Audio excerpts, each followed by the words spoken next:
김현정의 뉴스 쇼.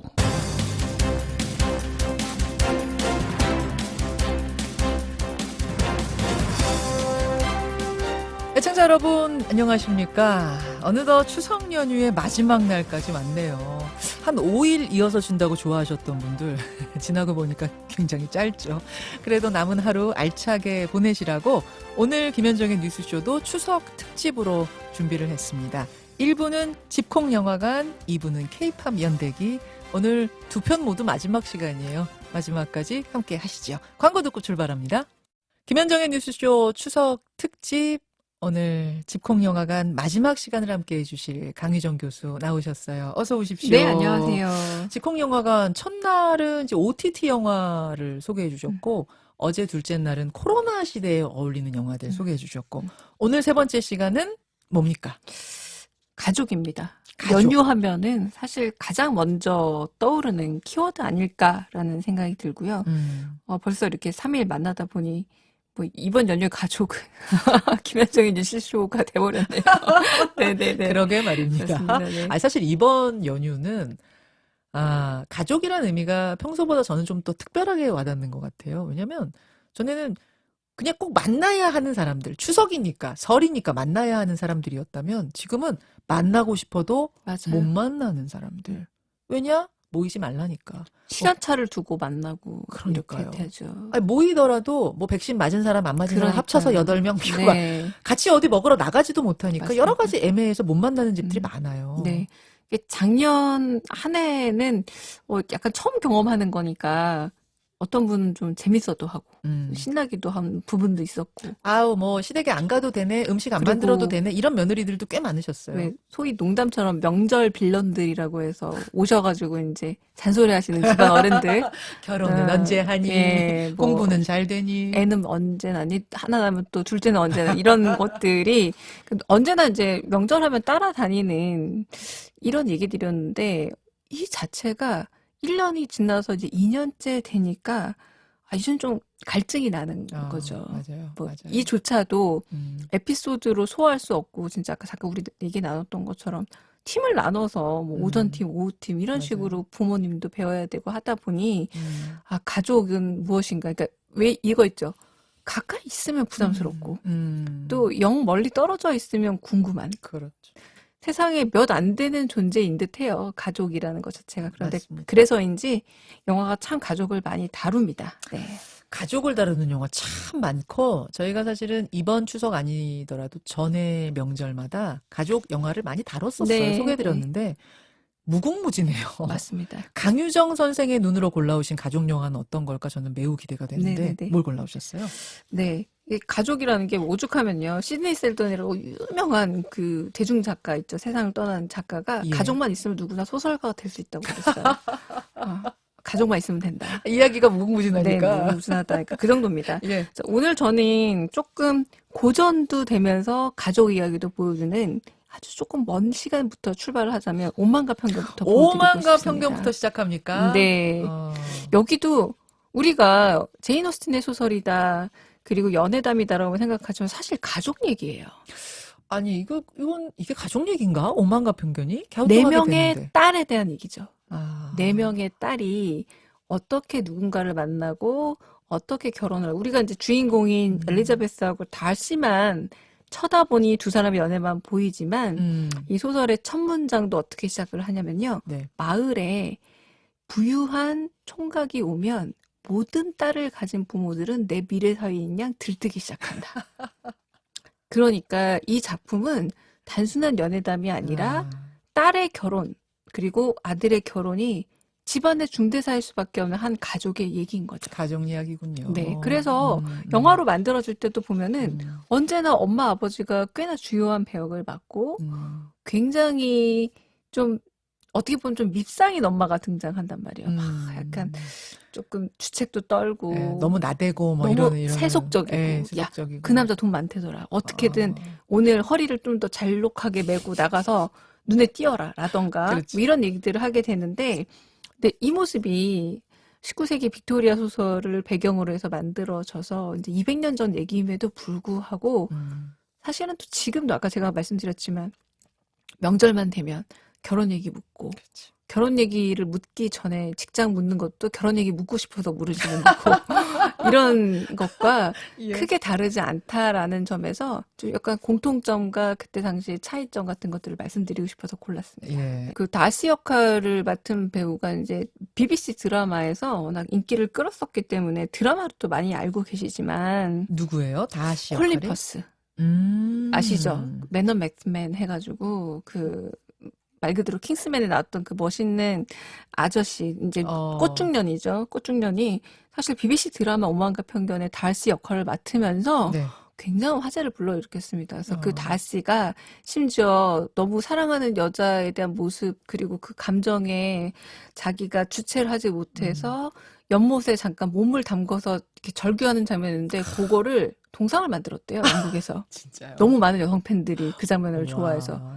근데 실제 그 동상 보면 굉장히 흉물스럽습니다. 네. 근데 그 정도로 인기가 많은 작품이었고 예. 그런데 이게 왜 강 건너 물 건너 바다 건너 언어도 다르고 인종도 다르고 우리에게도 사랑받느냐라고 한다면 결국은 사랑하고 결혼하는 과정이 개인의 감정과 사회적 연결되는 가족의 문제로 귀결되기 때문이 아닌가 그렇죠. 싶어요. 그리고 누구나 자유로울 수 없기 때문에. 그래서 오늘 소개해드릴 작품은 조 라이트 감독이 2000년대 만들었던 네. 이제 오만과 편견이라는 작품이고 여기서는 영국 출신의 여배우 키라 나이틀리가 엘리자베스를 맡아서 조금 다른 매력을 가진 엘리자베스 역할을 보여주고 있고요. 아까 제가 딸 넷의 결혼담이라고 했잖아요. 네네. 영화에선 잘 다뤄지지 않지만 혹시 시간이 되시면 제 욕심은 소설책도 한번 건드려 보시면 어떨까 싶은데 마지막 결론에 어떤 결론이 나냐면요. 딸 넷의 결혼을 평가해요. 작가가. 아. 어떻게 평가하냐면 첫째 딸은 빅리와 결혼해서 주급을 몇 파운드 받고 둘째 딸 엘리자베스는 다시랑 결혼해서 언니보다 더 많은 주급을 받고 세 번째 딸은 군인과 결혼해서 둘째 언니한테 돈 빌려 쓰고 어허. 이렇게 해서 얼마나 결혼을 해서 돈을 많이 얻는가 혹은 벌고 사는가로 결혼의 성적표를 매겨버립니다. 어허. 이게 당시 제인 오스틴이 그걸 권장하는 게 아니라 비판하는 거죠. 풍자군요. 풍자했던 거예요. 그런데 한편으로는 우리가 결혼의 성패를 좌우한다고 생각하고 평가할 때 그럼 우리는 200년이나 지났으니까 좀 다른가? 하하. 생각해보면 그때 제인 오스틴이 했던 그런 날카로운 풍자가 지금도 유효하죠. 유효할 듯해요. 그게 왜 유효하냐면 지금도 드라마에서는 주된 주제가 결혼이거든요. 이고 뭐 이렇게 꼭 계층, 뭐 계급, 그렇죠. 뭐 이런 부잣집 실장님과 맞아요, 뭐 맞아요. 가난한데 취직한 무슨 뭐 여성 이런 식의 만남 그리고 성공한 결혼 뭐 이런 식으로 그려지고 집안에서 말리고 뭐 이런 거 아닙니까?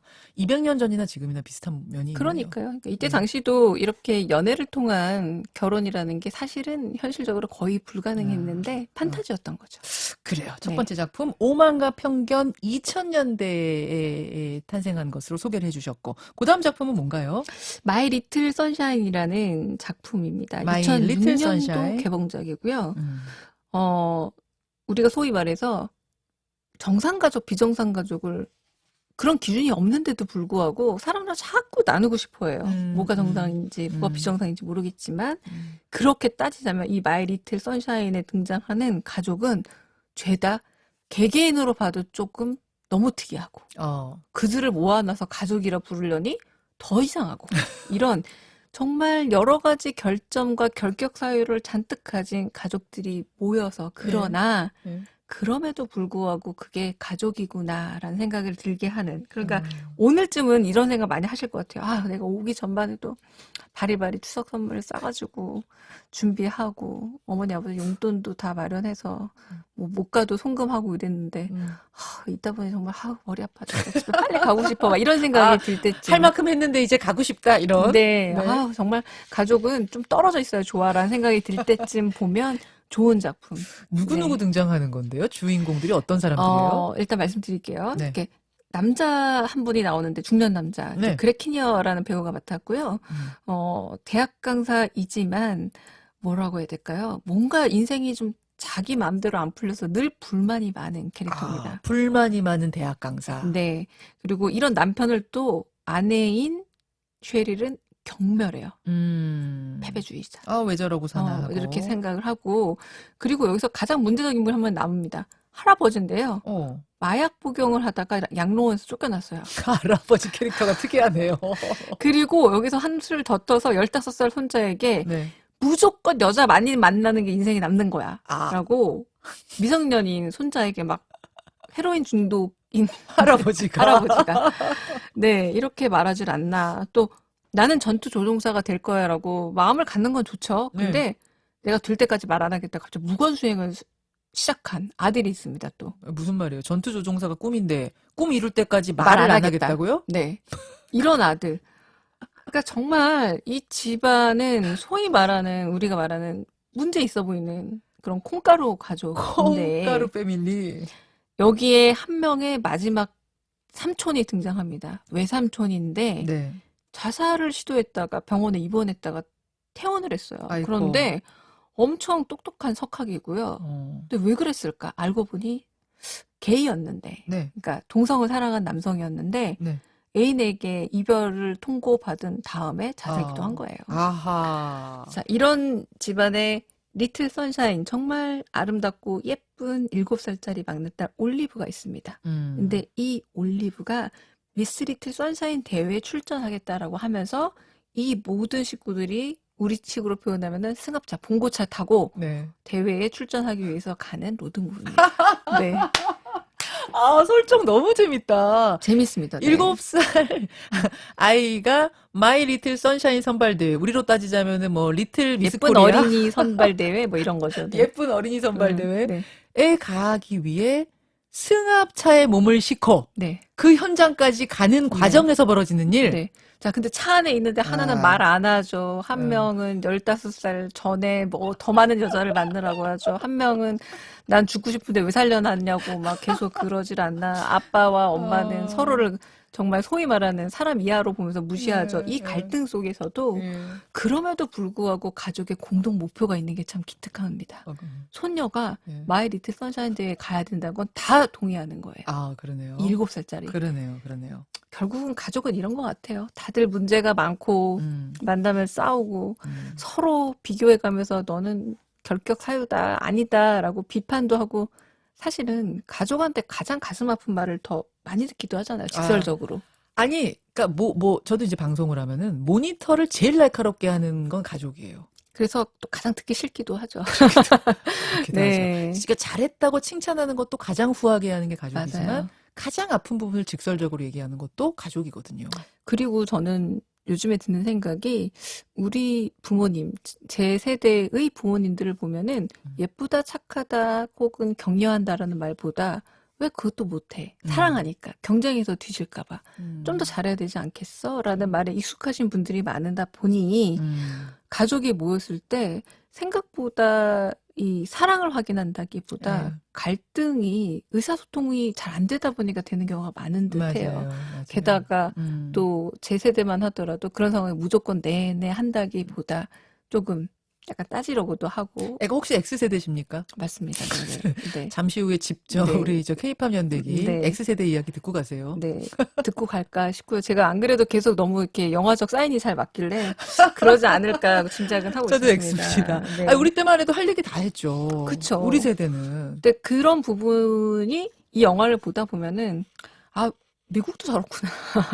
가족이라는 게 뭐 우리가 X세대라서 내지는 한국인이라서 라기보다 가족이라는 것 자체가 원래 문제가 많은 거고 갈등하고 하지만 하나의 목표가 생기면 저렇게 똘똘 뭉쳐서 외부에 대한 강력한 방어막을 칠 수 있는 게 가족이구나라는 생각이 들게끔 하는 그런 작품입니다. 야, 네. 이거 재밌겠는데요. 네. 마이 리틀 선샤인 여러분 적어두셨죠? 자, 이제 세 번째 영화로 가기 전에 노래 한 곡 듣고 이어가죠. 마이 리틀 선샤인 OST 가운데 릭 제임스가 부릅니다. 슈퍼 프레이크.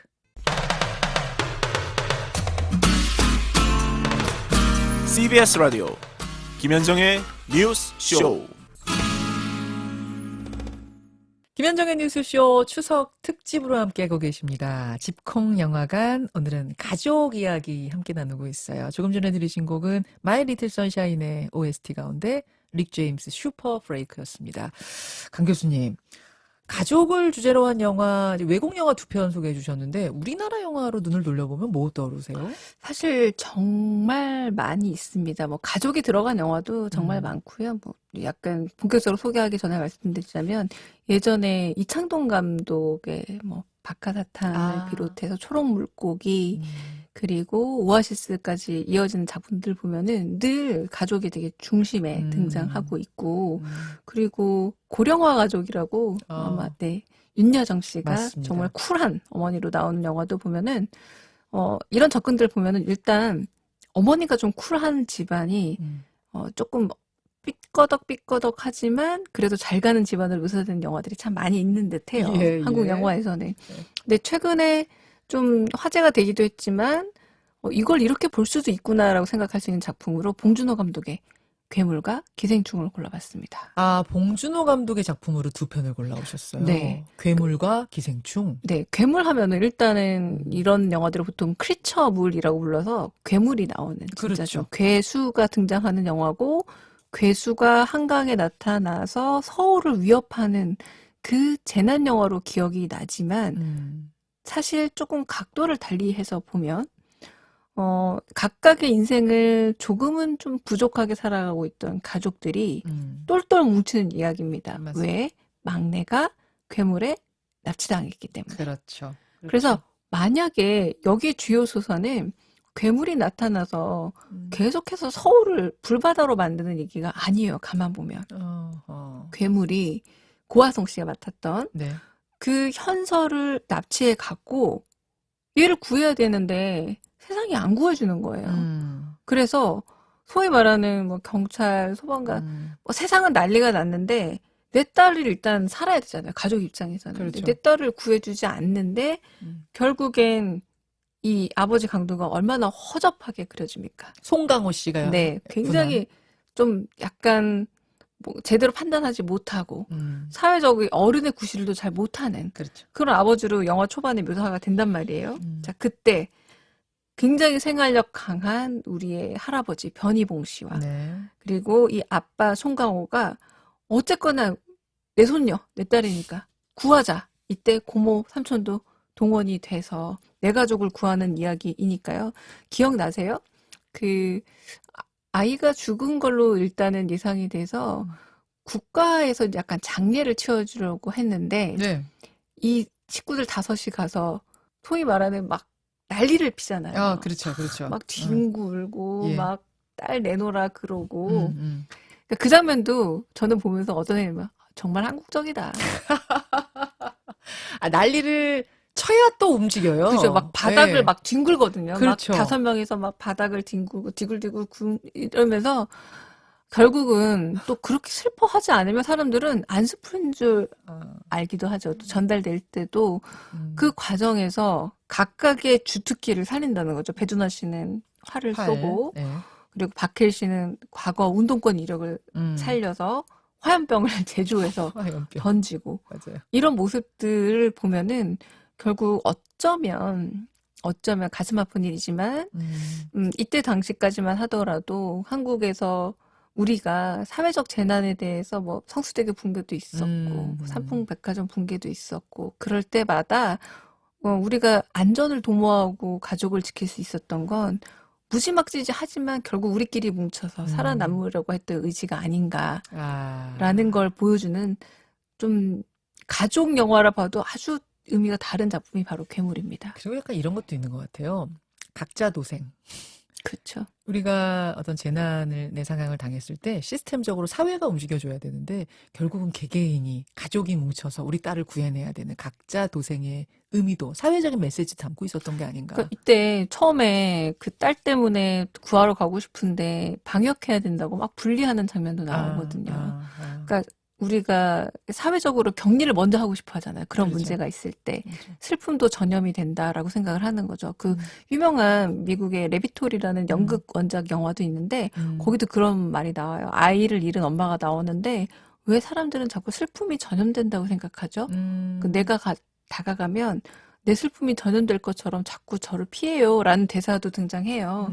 그런 것처럼 막상 사회적인 어떤 재난 이런 것들이 발생했을 때 우리가 가족의 이름으로 다 도와줘야 되는데 그때는 또 실질적으로 가족 단위로 뭉치지 않으면 잘 해결되지 않는 문제가 있다라는 걸. 근데 제가 지금 이렇게 말하면 되게 심각할 것 같지만 괴물을 보면 너무 재미있게 그렸죠. 봉준호 감독 특유의. 잘해요. 봉준호 감독이 진짜 영화 잘 만드는 것 깔깔거리고 같아요. 웃다 보면 뭔가 좀 찔리고. 그러니까 심각한 메시지를 네. 심각하고 진지하게만 다루면 지루하고 맞아요. 참고 봐야 되는 영화가 네. 되고 대중적이지 않은데 네. 봉준호 감독의 기생충도 그렇고 괴물도 그렇고 깔깔거리고 재미있게 보다 보면 메시지도 담겨 있는 맞습니다. 네. 그게 능력인 것 같아요. 그리고 저는 봉준호 감독은 좀 미래를 예측하는 능력이 있나라는 생각이 들 정도로 테넷으로 시간을 왔다 갔다 하나라는 생각이 들 정도로 이 영화도 이렇게 사회적 재난이 본격적인 사회가 문제가 되기 전에 이미 나왔던 맞습니다. 작품인데 우리가 뭐 세월호 문제라던가 이런 걸 다룰 때 가장 많이 인용됐던 작품 중에 하나예요. 그렇죠. 네. 이게 훌륭한 감독들, 훌륭한 예술가들은 지금 현재를 잘 보면서 좀 미래를 예측하는 능력은 있지 있어요. 않나라는 있어요. 생각이 드는 작품이 바로 이 작품이었고요. 네. 그리고 그 유명한 기생충. 이제 기생충까지 왔습니다. 저는 한 3번 본 것 같아요, 기생충. 극장에서 한 번 봤고, 네. 집에서 OTT 서비스로도 한 2번 봤는데, 볼 때마다 새로운 장면이 보여요. 맞아요. 볼 때마다 재밌어요. 그게 이제 봉준호 감독 영화의 특징이기도 해요. 예. 워낙 공들여 만들어서 봉태일이라는 별명도 붙었죠. 뭐 디테일이 워낙 강하다라고 해서 봉태일인데 그러다 보니 디테일이 많다 보니 볼 때마다 새로운 장면들이 보여지고요. 아까 잠깐 말씀드렸다시피 이 작품도 일종의 양극화된 두 가족 이야기 이렇게 하면 되게 무겁잖아요. 너무 잘 사는 한 가족, 그렇죠. 너무 못 사는 한 가족의 이야기를 보여준다. 음. 근데 웃기게 보여준다. 음. 하지만 중간에 끔찍하게도 보여준다. 네. 마지막엔 웃어야 될지 울어야 될지 모르게 끝내준다. 헷갈리는. 라는 것들이 저는 이 작품은 당시에 비슷한 시기에 개봉했던 조커란 영화랑 비교해보면 굉장히 뚜렷이 비교될 듯해요. 아, 조커 헐리우드 영화. 네네네네네. 조커도 사회적인 문제에 대한 비판도 하고 성장 환경에 있어서 어머니의 일종의 양육 부재 내지는 방임 때로는 학대 이런 것들이 어떤 영향을 주는지를 비슷하게 보여줘요. 가족의 문제, 시스템의 문제, 그리고 차별받는 사람들에 대한 문제 이런 걸 보여주지만 여기는 굉장히 끔찍하게 비극으로 막 치달아 가면서 약간은 범죄에 대해서 너무 개방적인 얘기는 아닌가라는 그런 또 우려도 있었던 작품이 조커라면 봉준호 감독의 기생충은 일단 끝까지 좀 웃기죠. 상황 자체가. 맞아요. 굉장히 이 조여정 씨 캐릭터가 저는 매우 좀 흥미로웠는데요. 조여정. 네. 아. 이런 표현이 나오죠. 그 집에 가사 도우미로 들어간 어머니가 이렇게 말하죠. 주름이 없어. 돈이 주름을 쫙쫙 펴주거든. 돈이 다림이야. 돈이 다림이야. 네, 그런 표현이 등장해요. 네. 맑아. 얼마나 사람이 맑은지 몰라라고 하면서 네.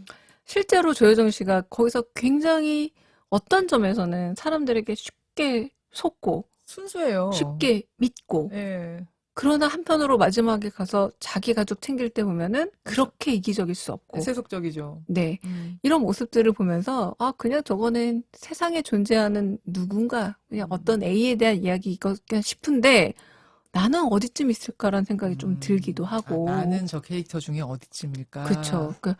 사실 대부분의 사람들이 중간에 있잖아요. 그렇죠. 중간에 그렇죠. 있기 때문에 그런데 또 반지하방에서 저는 정말 봉준호 감독이 참 징그러운 감독이다라고 생각이 들었던 이유 중에 하나가 그 화장실 묘사 있잖아요. 화장실. 네.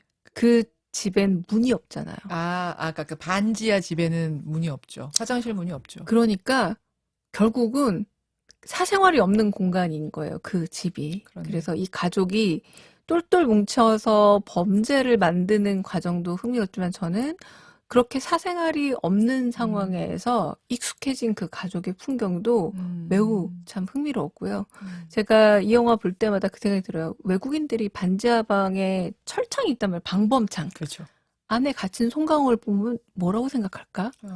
갇힌 사람이라고 생각하지 않을까라는 생각이 들면서 어쩌면 그 가족은 그 갇힌 상황을 벗어나려고 애쓰다가 스포일러서 말씀드리고 또 다른 데 갇혀버리는 얘기로 끝나는 게 아닌가 싶어서 야, 우리 사회에 정말 심각한 문제는 문제구나. 이걸 봉준호 감독이 두 가족을 통해서 보여줬구나라는 생각이 드는 작품이었습니다. 되게 비현실적인 얘기잖아요, 사실은. 사실 그쵸. 엄청 비현실적인 얘기인데 이야기를 따라가다 보면 하나하나가 다 개연성이 있어요. 그게 신기해요. 그리고 대박 스포일러지만 중간에 그 등장하는 두 분도 가족이에요. 개인의 문제가 아니라. 아, 그분들도 가족이거든요. 맞아요. 네. 맞아요. 그러니까 결국 한국 사회라는 게 개인의 어떤 정체성 그리고 개인의 재산 정도보다는 가족 단위로 많이 움직이다 보니까 그 얘기를 보면서 인공적이다 혹은 만든 이야기 같다기보다 말도 안 되는 상황인데 말이 되게 돼. 그럴듯하다라고 생각이 그게 들지 않을까 신기해요. 싶습니다. 그게 저는 봉준호 네. 감독의 힘인 것 같아요. 네. 말도 안 되는 얘기인데 말이 돼요. 말이 또. 되죠. 네. 그리고 분명히 이런 상황이면은 악한 사람, 선악이 확실히 구분이 돼야 되거든요. 특히 보통 부잣집 이러면 악해야 돼요. 맞아요. 그럼 편하죠. 우리가 보기가. 여기가 근데 여기는 특별히 악한 사람도 맞아요. 없는 것 같고. 네. 그런데 또 어떻게 보면 서로 이게 치고받고 싸우고 뭐 재밌어요. 네. 재밌는 캐릭터들이에요. 네. 아마 그 딸하고 아들이 없었으면 그 가족이 들어갈 틈도 없었어요. 또 생각해 보면. 그러네요. 네. 그러네요. 그러니까 이 가족이란 문제를 입체적으로 봉준호 감독이 아마 우리한테 다 읽히지 않는 의도가 있으니까 이번에 한 번 더 보시면서 네. 가족의 관점에서 보셔도 재밌을 것 같습니다. 예. 가족 이야기 마지막은 봉준호 감독의 기생충으로 마무리를 해주셨어요. 강유정 감독님이 하시구나. 강유정 선생님. 저는 지금 시간이 얼마 남진 않았지만 강유정 교수, 영화평론가 강유정 교수의 인생작은 뭘까? 갑자기 그게 궁금해서요. 제 인생작은요. 그때그때 바뀌고요. 제 인생의 첫 작품은 기억이 납니다. 인생작이 여러 편 있지만 첫 가슴을 때린 그 작품은? 제가 초등학교 5학년 때 봤던 아마데우스라는 작품. 네. 아마데우스 네. 보셨구나. 그걸 보고 야 이런 신세계가 있구나. 이거는 음악과 인생과 그래서 제가 어린 철학자처럼 아마데우스는 저렇게 천재인데 어쩜 저렇게 비운의 삶을 살았고 살리에리는 왜 기억에 안 남고 역사 속에 사라졌을까. 조그만 어린이가 그 영화를 보고 엄청난 철학자처럼 고민했던 작품입니다. 근데 그 계기가 그 작품이었고 그 이후로 굉장히 영화를 더 열심히 보게 됐던 기억이 나서 제 인생의 첫 작품입니다. 아마데우스를 보고 나서 그러면은 내가 영화 쪽 일을 해야겠다까지도 생각하신 거예요? 뭔가 이야기와 관련된 일을 하겠구나. 그때 당시 어렴풋이 짐작을 해서 너무 빠져들어가지고 그다음부터 네. 책, 영화 뭐 이런 거를 사정없이 빨아들였거든요. 누구나 그 인생에 네, 덜컥 걸리는 그 맞습니다. 지점에 영화건 맞습니다. 노래건 있습니다. 네네네네. 소설이건 바로 아마데우스였군요. 재밌습니다. 오늘 3일간의 집콕영화관 영화 이야기 잘 이끌어주셔서 감사드리고요. 남은 추석도 풍성하게 여유롭게 보내시고요. 네, 감사합니다. 예, 강유정 교수님 고맙습니다. 네, 감사합니다. 예, 집콕영화관 강남대학교 강유정 교수와 함께했습니다. 예, 영화 기생충 OST 가운데 믿음의 벨트 들으면서 저는 2부로 넘어가죠. 추석 특집 2부. 이게 마지막 순서가 되겠네요. K-팝 연대기 준비하고 있겠습니다.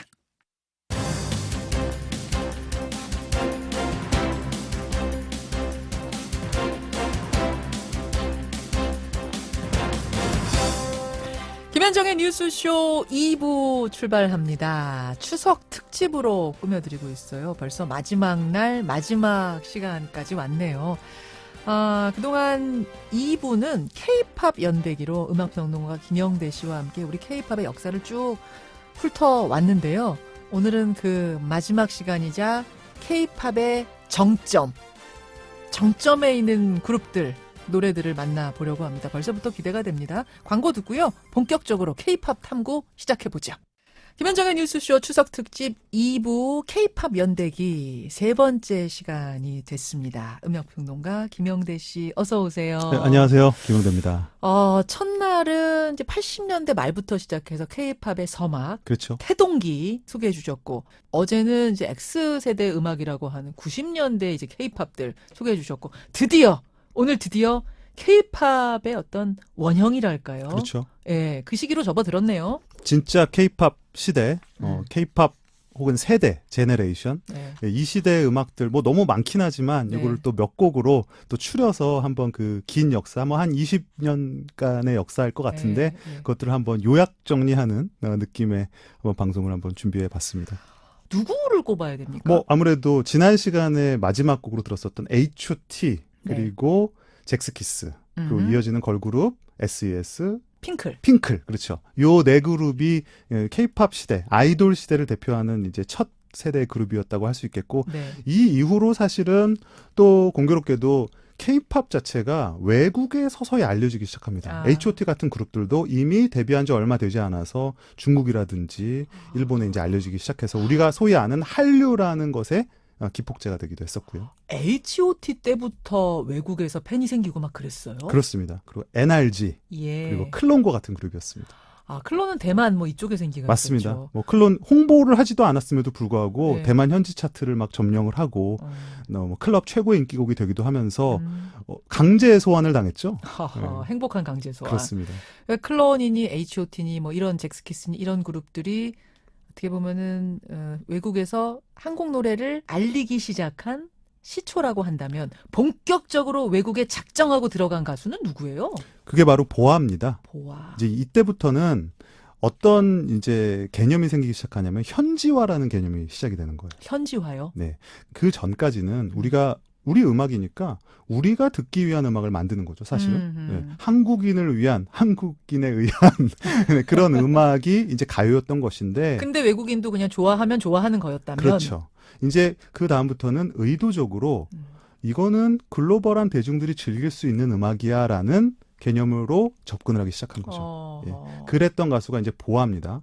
보아는 아예 작심을 하고 네. 해외 시장을 위한 가수로 기획이 됐었죠. 그래서 일본을 노린 거예요? 그렇습니다. 애초에 일본어를 그래서 교육을 시켰고, 그래서 유창한 일본어를 기반으로 해서 굉장히 좀 재미난 개념이에요. 뭐냐면 네. 한국에서는 한국 가수로, 일본에서는 J-팝 가수로 활동을 하면서 두 가지 시장을 동시에 공략을 하는 이런 현지화 전략이라는 것들이 새롭게 싹트게 되는데, 이 보아에 도입된 현지화 전략이 지금 알고 있는 우리 K-팝의 세계화 전략과 굉장히 유사하죠.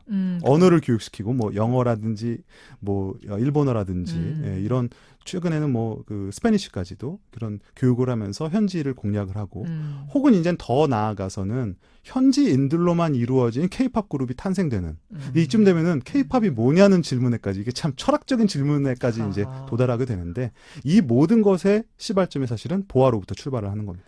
보아 씨가 연습생으로 처음 들어간 게 초등학교 때인가 그렇지 않아요? 그렇습니다. 아주 어린 나이에 그 오빠를 따라서 놀러 갔던 기획사 오디션에서 오히려 오빠 대신 발탁이 되면서 아, 오빠 떨어졌어요? 그렇다고 합니다.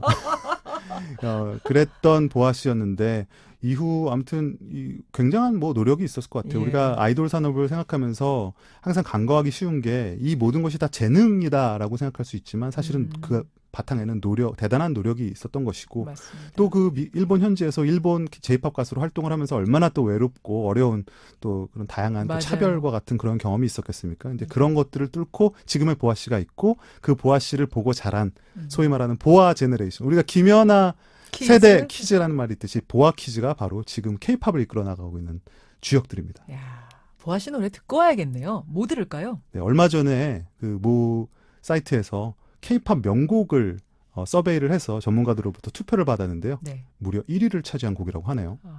넘버원입니다. 넘버원 듣고 오죠.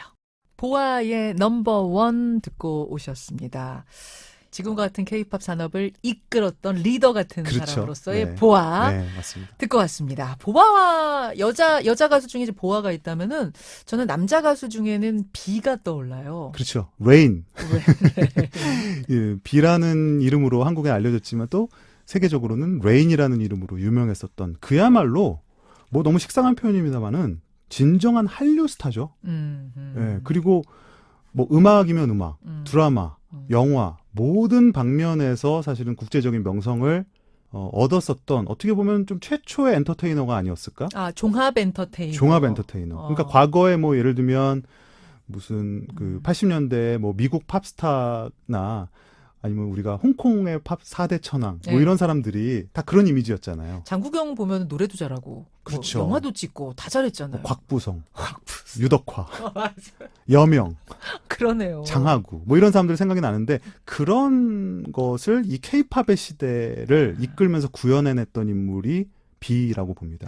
아, 그러고 보니까 예전에는 말이죠. 가수가 뭐 드라마 같은 걸 한다 그러면은 그걸 외도라고 하면서 그렇죠. 왜 자기 길을 버리고 딴 데 한눈을 팔아? 막 이랬단 말이에요. 맞아요. 근데 지금의 K-팝은 가수가 드라마도 하고 드라마를 하던 배우가 노래도 하고 이 장르를 막 왔다 갔다 하는 게 너무도 자연스럽잖아요. 자연스럽기도 하고 그 일종의 또 선순환 구조예요. 네. 뭐냐면 가수가 가수로서만 명성을 유지하는 것이 아니라 드라마를 하면서 드라마의 명성으로 가수 팬으로 유입되기도 하고 또 가수로서의 명성이 드라마의 흥행에 도움되기도 하고 지금은 이제 또 뮤지컬로도 나아가고 이런 다양한 루트가 있지 않습니까? 예, 예. 그런 하나의 전체적인 산업을 만들어낸 그 첫머리에 또 비라는 사람이 그러네요. 있고 그러네요. 사실 비는 이 노래도 굉장히 유명했지만 풀하우스 기억하실 겁니다. 이 풀하우스라는 드라마가 정말 이 아시아권을 떠들썩하게 만들었던 드라마였고 송혜교 씨랑 같이 나온 거죠? 맞습니다. 그게. 네, 그때 그 B 씨의 저는 이 부분도 사실 중요하다고 생각하는데 B 씨가 굉장히 근육질의 식스팩이라고 하잖아요.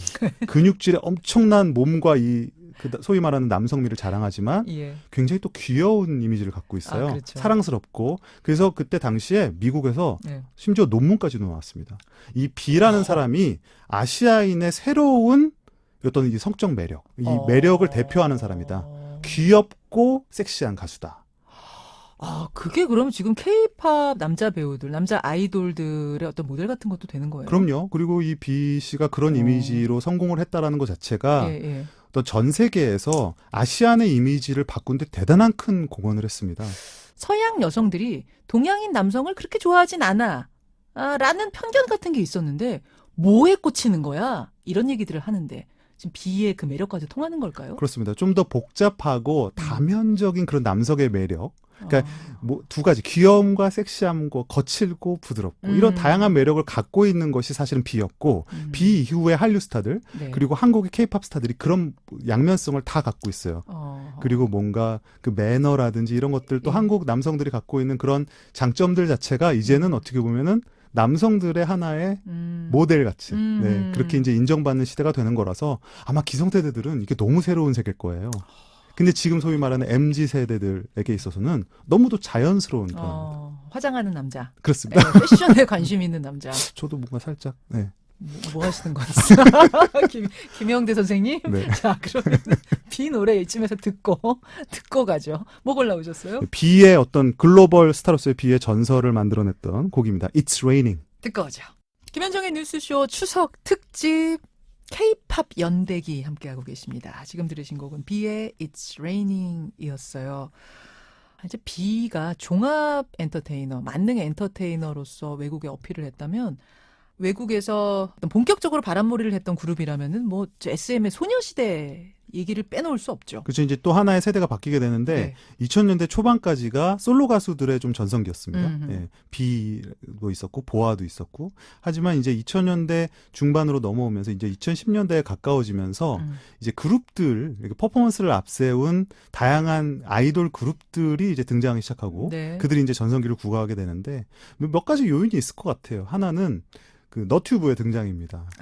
네. 유튜브라고 하셔도 될 것 같아요. 그렇습니까? 네, 유튜브라는 것이 음악을 듣는 습관을 바꿨거든요. 그러니까 듣는 음악에서 보는 음악. 물론 이제 그 전에 MTV라는 매체도 있었습니다만은 그거는 굉장히 좀 제한적인 매체였었고 그렇죠. 이 유튜브 같은 경우는 누구나 스마트폰과 컴퓨터만 있으면 바로 접속해서 볼 수 있고 예. 그러다 보니까 K-팝이 가지는 어떤 궁극적인 한계 같은 것이 있었어요. 이 지역을 넘어서지 못한다. 아하. 언어적인 장벽. 그렇죠. 그렇죠. 이런 것들을 단숨에 극복할 수 있게 해주었고 예. 그래서 그들 앞에서 판단을 받아보니까 예. K-팝이 굉장히 압도적인 매력을 갖고 있더라라는 게 이제 증명이 되기 시작한 거예요. 아. 그러면서 우리가 지금 알고 있는 레전드, 선배 아이돌 그룹들이 등장을 하기 시작합니다. 그래서 소녀시대, 21, 뭐 슈퍼주니어, 빅뱅 이런 그룹들이 이제 등장하면서 그야말로 K-팝 제너레이션의 뭐 도래, 성공을 알리게 되고 지금 현재 뭐 미국이나 유럽에서 나는 K-팝의 원조 팬이야 라고 하는 분들이 있거든요. 예, 예. 굉장한 덕후들인데 이분들이 대부분 다 이때 입덕을 합니다. 소녀시대 21, 그렇습니다. 슈퍼주니어 그렇습니다. 뭐 요런 그룹들 네, 샤이니 뭐 이런 그룹도 있었고. 샤이니 이런 네. 시대에 사실 그 소녀시대 같은 이 뭐 21, 예. 빅뱅 같은 그룹이 성공을 함으로써 미국의 주류 언론들이 네. 이 K-팝에 관심을 가지기 시작합니다. 그러면서 이제 2010년을 전후로 해서 K-팝의 뭐 비밀, K-팝은 이게 도대체 어디서 나온 음악인가? 도대체 어디에 숨어 있다가 이렇게 전 세계를 강타하고 있는가 하는 리포트가 처음으로 이제 나오기 시작한 것도 바로 그 즈음입니다.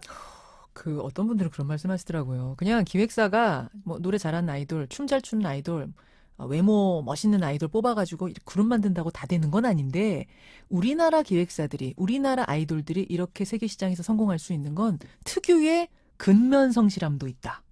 그게 굉장히 커요. 커요. 저는 그게 어떻게 보면은 우리가 이 비밀을 알면서도 한국 외의 나라에서 쉽게 성공하지 못하는 그런 독특한 어떤 한국인만의 정서가 있지 않나. 그러니까 어떻게 보면 그게 뭐 좋은 걸 수도 있고 나쁜 걸 수도 있지만 예. 꿈을 향해서 뭔가 참고 견뎌내고 또 단체 생활 같은 거에도 크게 개의치 않고 예. 같이 이렇게 협동을 하면서 음. 하나의 꿈을 향해 달려가는 그런 것들이 굉장히 우리는 익숙하거든요. 팀워크. 그렇죠. 그렇죠. 학교 생활에서부터 어린 시절부터 부모님에게 늘 배웠던 것들이 그것이고 예, 또 어른들과 선배를 공경하는 문화 같은 거. 예. 네, 뭐 그런 것들을 어떨 땐 나쁜 의미로 또 쓰이기도 예. 하지만 이게 케이팝 산업에서 굉장한 장점으로 작용했던 것들이 그건 분명한 거예요. 분명합니다. 그게 뭐 좋다 나쁘다. 케이팝을 양성하는 그 문화 자체가 너무 강압적이야. 뭐 이런 이야기들이 나오긴 하지만 어쨌든 그 부분이 지금의 성공을 이끈 데 주요한 역할을 했다. 그렇습니다. 그건 부정할 수 없다. 그리고 또 하나는 경쟁 문화.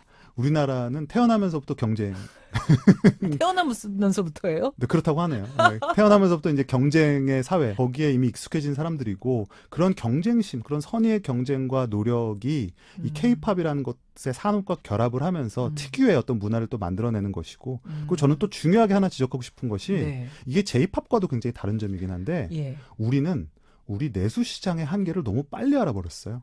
그거에 무슨 말씀이세요? 우리 산업에서 레드오션, 블루오션이란 말 쓰죠. 예. 근데 우리는 제작자들이 한국은 너무 좁은 시장이다. 한마디로 레드오션이라는 걸 굉장히 이른 시기에 파악을 하고 빠르게 세계 시장으로 진출합니다. 일본 같은 나라는 오히려 이거를 하지 못했거든요. 거기는 우리보다 훨씬 인구가 많으니까. 인구가 시장이 많고 크니까. 내수 시장이 발달돼 있고 예. 지역 로컬 문화가 굉장히 많아요. 예. 그래서 그들만을 위한 음악을 만들어도 충분히 성공을 했는데 우리나라는 한마디로 그렇게 말해서는 수지가 안 맞는 겁니다. 그래서 궁여지책으로 외국 시장을 타진했는데 이것들이 유튜브에 등장한 것 같은 미디어 환경의 변화 그리고 사람들이 점차 이 아시안 문화 뭐 어떤 외국 문화에 대해서 좀 열린 사고방식 이런 것들이 점차 맞물려 가면서 케이팝의 득세를 이끌어내게 되는 것이죠. 한두 가지 요소로 만들어지지 그건 않았다는 아닙니다. 것만은 분명해 보이는데 외국의 케이팝 덕후들이 다량으로 들어오기 시작한, 만들어지기 시작한 그 시기를 알리는 그룹 소녀시대와 투애니원 얘기하셨거든요. 한 곡씩 좀 듣고 오죠. 네, 뭐 소녀시대를 대표하는 이제 명곡이 되는 것 같아요. 오히려 발매됐을 때보다 지금 더 많은 사람들이 찾아 듣고 또 다양한 의미로 해석되고 있는 곡인데요. 다시 만난 세계. 다시 만난 세계. 그리고 투애니원, 이 걸크러쉬 그룹의 어떻게 보면 원조라고 할 수 있을 것 같습니다. 이들의 정체성을 대표하는 곡, 내가 제일 잘 나가. 이렇게 두 곡 준비했습니다. 네.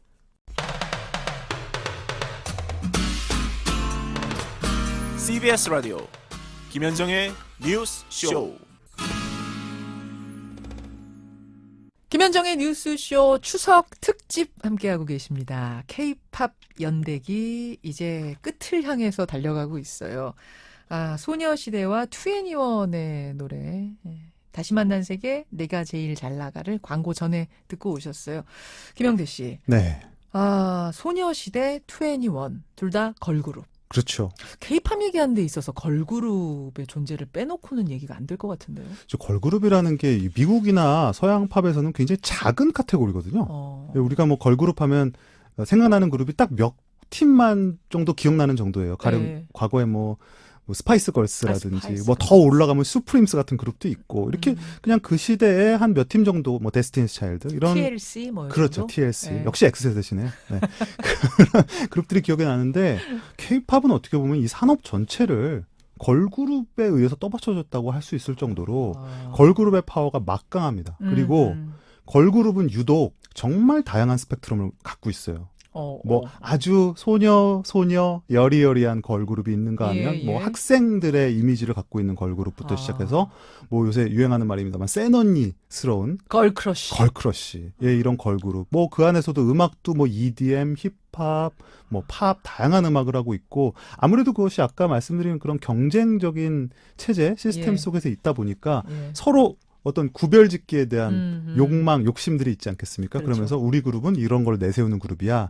이런 식으로 각자 진화를 하면서 이런 다양한 스펙트럼에 또 일조를 했다고 볼 수 있을 것 같아요. 그러네요. 그 원더걸스를 만들어서 이제 같이 활동을 하면서 JYP가 박진영 씨가 제일 힘들었던 게 언어 장벽이었다고 하더라고요. 그렇습니다. 아무리 훈련을 시키고 자 오프닝에선 이렇게 말을 해 이런 질문이 나오면 이런 답변을 해 달달달달달 외우게 해서 멤버들이 고생해서 토크쇼에 서지만 그들의 문화까지는 흡수하기가 어려웠다.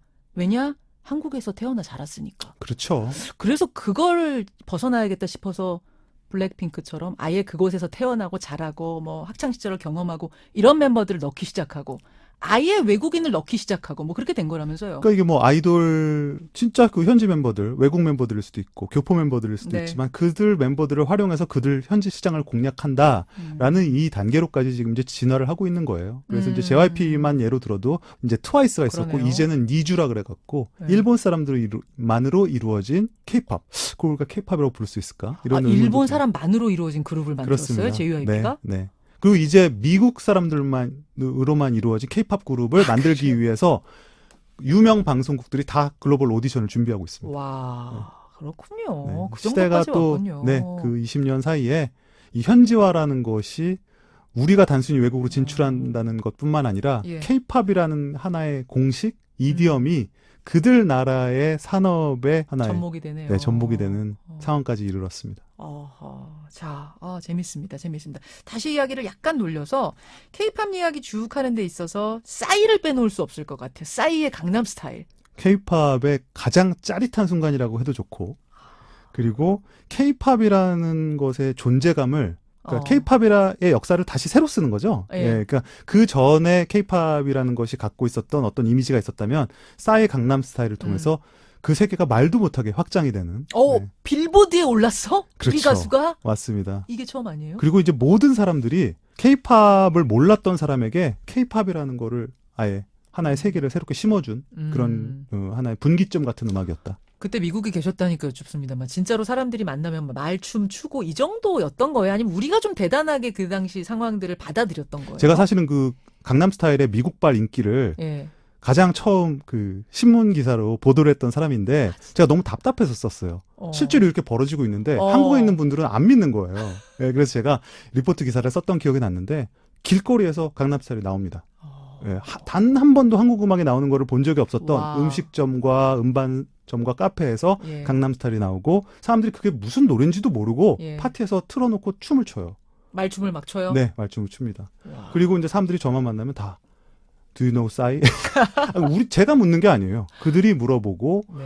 뭐 심지어는 뭐 학교의 응원가로도 쓰이고 네, 그런 어떤 새로운 시대를 목격하게 했던. 그래서 우리 지금 많이 쓰는 뭐 국뽕이라는 단어가 있는데 네네. 국뽕을 아주 강제 체험하게 했었던 잊을 수 없는 곡입니다. 짜릿한 순간, K-팝의 짜릿한 순간을 맛보게 했던 그 곡 강남 스타일 듣고 오죠. 김현정의 뉴스쇼 추석 특집 함께하고 계십니다. K-팝 연대기. 춤을 3일 동안 우리가 여러 번 추게 되네요. 엉거주춤, 관광버스 춤. 토끼춤, 말춤까지 쳐봤습니다. 예, 싸이. 잘 추시네요, 근데 춤을. 괜찮죠? 네. 아니, 못지않게 추시던데요. 네, 알겠습니다. 알겠습니다. 진실은 저 너머에. 강남 스타일이 K-팝의 짜릿한 순간이라고 했다면 저는 BTS는 K-팝의 정점? 뭐라고? 클라이막스? 뭐 이렇게 표현하고 싶어요. 우리가 BTS 이전까지 우리가 K-팝을 얘기할 때는 예. 인기 있는 K-팝 그룹, 최고의 K-팝 가수 이런 표현을 썼습니다. 근데 이제는 어떤 시대가 됐냐면 글로벌 팝스타라고 부를 수 있는 어떻게 보면 명실상부한 아티스트가 나온 거예요. 되게 다르네요. K-팝의 최고 가수란 말과 그냥 글로벌 탑스타, 글로벌 팝스타 이게 가능하다. 그렇죠. 우리가 뭐 마이클 잭슨, 예. 저스틴 비버, 비욘세 이런 사람들은 우리가 국적을 초월해서 예. 그들이 미국 가수라 그래서 미국만에서의 탑스타는 아니잖아요. 그렇죠. 글로벌 팝스타죠. 이제 그렇게 우리가 자신 있게 부를 수 있는 가수가 한국에서 나왔다라는 사실 자체가 아니, 믿기가 어려워요. 저도 최근에 믿기가 BTS 얘기를 많이 하고 제가 방송에서도 인터뷰도 했습니다마는 네.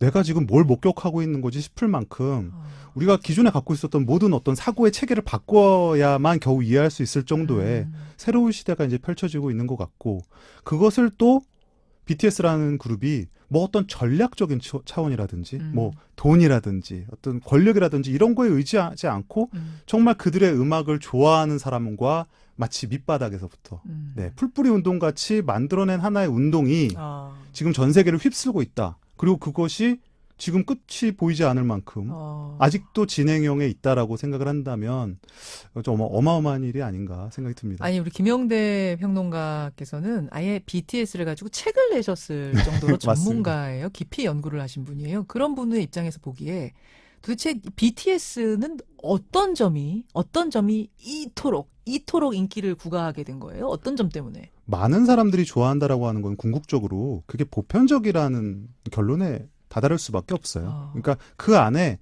모든 사람들이 결국은 좋아할 수밖에 없는 예. 그런 보편적인 미학, 사운드, 메시지가 담겼다라고 저는 보고요. 그 안에서 저는 K-팝의 어제와 오늘을 모두 봅니다. 뭐냐면 K-팝이 갖고 있는 장점들이 우리가 지금 뭐 며칠간 얘기를 했었죠. 뭐 그게 비주얼이 될 수도 있고 다양한 캐릭터가 될 수도 있고 음악이 될 수도 있고 현지화가 될 수도 있는데 그 모든 것들을 다 일정 부분 갖고 있어요. 한국 그룹이기 때문에 당연히 예. 그렇죠. 그러니까 K-팝 산업이 낳은 그룹이기 때문에 그 모든 장점을 소위 말해 계승을 하고 있는 그룹이에요. 그럼 우리가 80년대 말부터 지금 쭉 그렇습니다. 올라왔잖아요. 그 모든 과정들 30년을 거치면서 모든 장점들을 조금씩 다 모아놓은 결정체가 BTS다. 결정체가 BTS지만 거기에 더해서 기존에 우리가 K-팝이 놓쳐왔었던 하나가 있었어요. 뭐예요? 메시지입니다. 메시지까지 담았다. 네. 우리는 K-팝이라는 것이 이렇게 잘 될 줄도 사실은 몰랐었고 네. 그리고 K-팝을 듣는 사람들이 그 스펙트럼을 굉장히 좁게 생각을 했어요. 이들은 단지 잘생긴 외모, 멋있는 춤, 신나는 노래에만 반응하는 사람이라고 생각을 했는데 이 안에 담긴 메시지에 감동을 하는 사람이 있을 줄은 쉽게 생각하지 못했던 겁니다.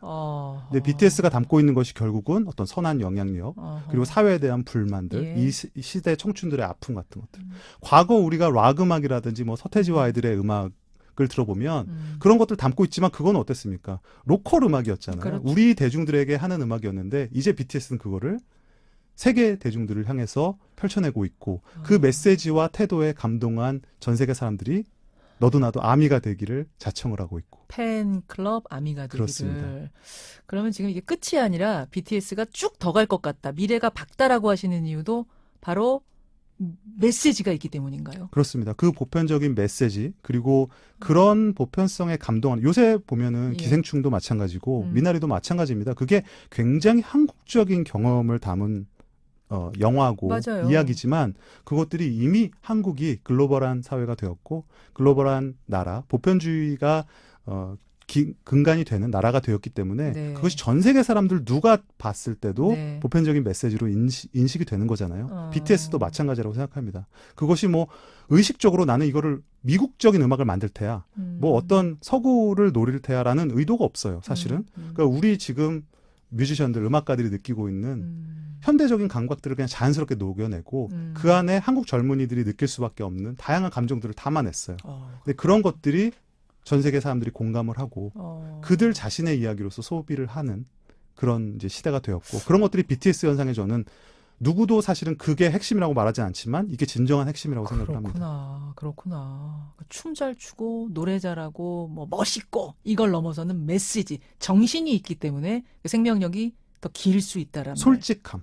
솔직함. 네. 그동안 사실 뭐 K-팝이라는 것이 서구 사회에서도 그렇고 약간 만들어진 이미지. 공장에서 찍어낸 듯한. 그렇죠. 그리고 좀 깎아낸 듯한 예, 너무 예. 단정함이라는 평가를 받아왔어요. 네. 근데 BTS 보시면 알겠지만 굉장히 자유스럽고 그들의 그런 자연스러운 매너 그리고 그 솔직한 언변 같은 것들이 이제 사람들로 하여금 내가 이건 뭔가 상품을 즐기는 것이 아니라 내가 저 사람과 만나고 있어라는 느낌을 주거든요. 그런 게 다 SNS를 통해서 이루어진 거죠. 그렇습니다. BTS가. 뭐 타이밍도 사실은 굉장히 좋았었고 그런 뉴미디어의 발달들이 그들의 진솔함을 대중들에게 좀 더 쉽게 전달할 수 있었던 계기가 되기도 했고 사실은 그래서 BTS가 만든 이런 솔직하고 진솔하고 그 만들어진 아이돌이 아니라 음악가로서의 면모를 보이는 이런 것들이 지금 새로운 세대의 아이돌들에게 또 고스란히 전달이 되고 있어요. K-팝의 다른 국면으로 접어드는 거네요. 저는 그래서 진화라고 생각을 합니다. K-팝의 진화. BTS의 특징이 아예 그냥 영어로 된 전체가 다 영어로 된 노래도 막 만들잖아요. 뭐 이 시대 자체가 K-팝이라는 것이 한국인들만이 듣는 음악도 아니고 예. 또 그리고 이제 다양한 시장에서 다양한 방식으로 소비되는 음악인데 영어라는 것이 또 뭐 우리가 뭐 미국 말, 영국 말이라고 볼 수는 없는 또 하나의 보편적인 글로벌 언어죠. 그래서 또 하나는 이 미국 시장에서의 정상 정복이 가지는 상징성이 또 있는 거예요. 그게 저는 80년대부터 이어져 온 우리가 뭐 근대화의 욕망, 예. 현대화에 대한 갈망 이런 것들이 우리 음악에 다 조금씩 담겨왔다고 생각을 하는데 그 정점에는 뭐가 있겠습니까? 우리의 음악, 우리의 영화가 오스카에서 상을 받고 우리의 음악이 그래미나 빌보드에서 인정을 받고 하는 것들이 누구의 머릿속에나 다 있을 거예요. 이제 그런 것들을 결국에는 이뤄낼 수 있는 단계까지 왔고 또 그런 것들을 뭐 또 그런 접근성을 또 쉽게 가능할 수 있게 하는 것이 또 영어 노래죠. 그래서 지금 최근에 뭐 버터라든지 다이너마이트 같은 곡들이 드디어 미국 차트에서 정상을 차지하면서 뭐 BTS 현상의 어떤 그 정점을 알리고 있습니다.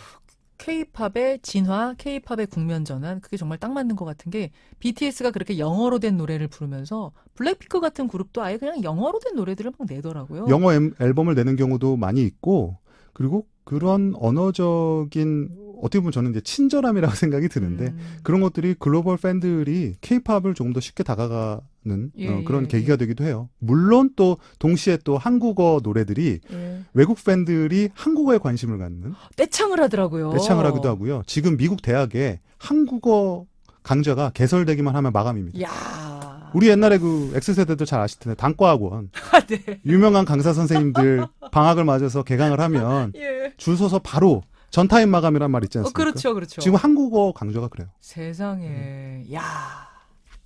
좋네요. 좋은 시대입니다. 좋네요. 끝으로 K-팝이 풀어야 할 숙제, 우리 좋은 얘기만 많이 했는데 숙제가 남아있다면 그건 뭐예요?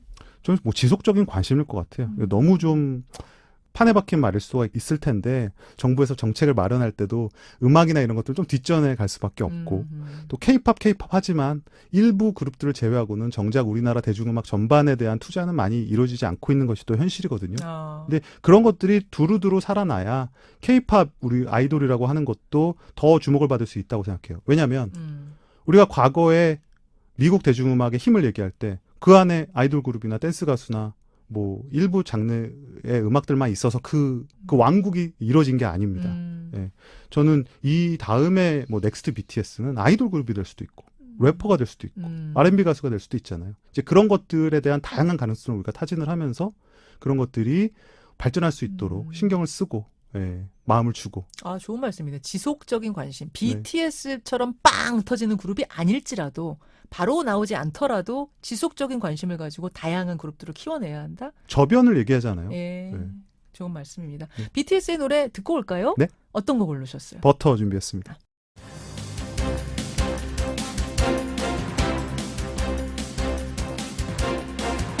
추석 특집 김현정의 뉴스쇼 3일간의 여행 여러분 어떠셨어요? 좀 편안한 한가위 보내셨습니까?